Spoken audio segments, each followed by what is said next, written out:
Il semble, selon les données fournies par le ministère de l'Économie et des Finances, que notre pays le Togo a renoué avec la croissance, un regain de dynamisme serait observé, sinon noté dans notre économie qui serait passée d'une croissance de 1,8 en 2020 à 5,3% en 2021.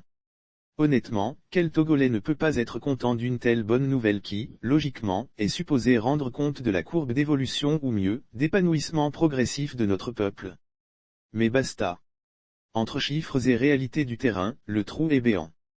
Car l'annonce d'un tel chiffre tranche littéralement avec les réalités que vit journellement l'écrasante majorité des Togolais. L'on en voudra d'ailleurs pour première preuve que le taux d'inflation, au moins reconnu par le ministre de l'Économie et des Finances qui a déjà franchi la barre de 4%, du jamais vu depuis au moins 10 ans au Togo. Mais, bien sûr, ce n'est pas le plus grave. Le plus grave en effet, est la précarité, la pauvreté, le manque du cash et même de vivres et non-vivres qui ponctuent de façon visible et évidente le quotidien des Togolais moyens. Mais comment expliquer un tel paradoxe? J'ai suivi hier sur la radio privée Canal FM, un débat de journalistes qui n'a pu y apporter de réponses adéquates, tout comme bon nombre d'articles qui ont été écrits dans les colonnes de journaux ou de sites en ligne à ce sujet. Voici comment je me l'explique. D'abord reconnaissons d'emblée que l'essentiel de notre économie est détenu par des étrangers. Évidemment, la quasi-totalité des ressources qu'ils génèrent sont aussitôt évacuées à l'extérieur, dans leur pays d'origine et donc ne profitent en rien ni à la nation ni au peuple togolais dont les réalités existentielles ne changent guère dans le sens positif. Ceci est d'autant plus vrai qu'aussi bien les banques que des entreprises qui appartenaient à l'État du Togo ont été cédées, sans coup férir, à des opérateurs privés, non pas togolais, mais très étrangers. Naturellement, tout ce que ces dernières génèrent ne peut que prendre la direction d'où viennent leurs nouveaux acquéreurs.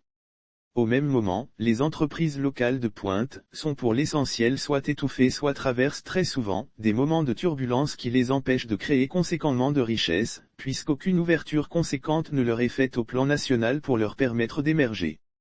C'est clair que c'est un premier indicateur qui biaise sérieusement les données économiques fournies par le ministère de l'Économie et des Finances de notre pays, dès lors que les ressources générées par cette économie ne profitent en rien au peuple togolais. Ensuite vient le fléau de la corruption, des détournements et principalement de la mauvaise répartition des ressources de l'État.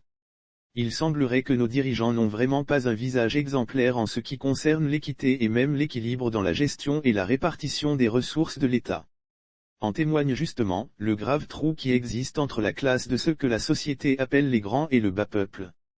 Pendant que, par exemple, ces grands acquièrent des billets d'avion ainsi que des frais consistants pour des missions presque de villégiature à Dubaï avec l'argent de l'État, il est notamment interdit aux fonctionnaires togolais de bénéficier des étrennes de fin d'année sous le prétexte de manque de ressources adéquates pour de telles gratifications annuelles. Comment donc veut-on que le citoyen lambda sente la fameuse croissance aussi pompeusement annoncée de haut dès lors que son quotidien se complique chaque jour un peu plus, alors que l'idéal pour toute gouvernance est de chercher prioritairement l'épanouissement effectif des citoyens?